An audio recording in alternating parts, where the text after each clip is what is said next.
எல்லா புகழும் இறைவனுக்கே.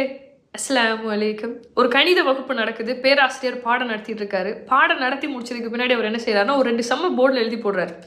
எழுதி போட்டு மாணவர்கிட்ட சொல்றாரு, இந்த சம்முக்கு இந்த உலகத்துல விடையே கிடையாது. இது வரைக்கும் யாருமே இதை வந்து சால்வ் பண்ணவே இல்லை அப்படின்னு சொல்லி சும்மா அதை எழுதி போட்டுறாரு. அந்த கிளாஸுக்கு ஒருத்தன் லேட்டாக வரான். இந்த பேராசிரியர் சம்ம எழுதிட்டு அவர் போயிட்டாரு.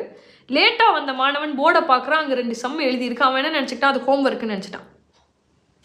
அவனோட நோட்டில் காப்பி பண்ணிட்டு போயிட்டு அடுத்த நாள் ஆன்சரோட வந்து பேராசிரியரை சந்திக்கிறான். பேராசிரியருக்கு ரொம்ப ஆச்சரியம். உலகத்திலேயே இது வரைக்கும் யாரும் சால்வ் பண்ணாத சம்ம நீ எப்படா சால்வ் பண்ண அப்படின்னு கேட்கும்போது அந்த மாணவன் அதுக்கு இப்படி பதில் சொல்கிறான். யோசிச்சுட்டு இப்படி சொல்கிறான், அது யாருமே சால்வ் பண்ணாத சம்முன்னு எனக்கு தெரியாதே சார் அப்படின்னு சொல்லி. இதில் நம்ம யோசிச்சு பார்க்க வேண்டிய விஷயம் என்னன்னு சொன்னால், இது இவங்களால முடியாது, இவங்களால இதெல்லாம் ரொம்ப கஷ்டம் அப்படிங்கிறத நாம் நினைக்கிற வரைக்கும் தான் அது வந்து கஷ்டம். லிமிட்டட் பிலீஃப் அப்படின்னு சொல்லுவாங்க. ஒரு நம்பிக்கையில்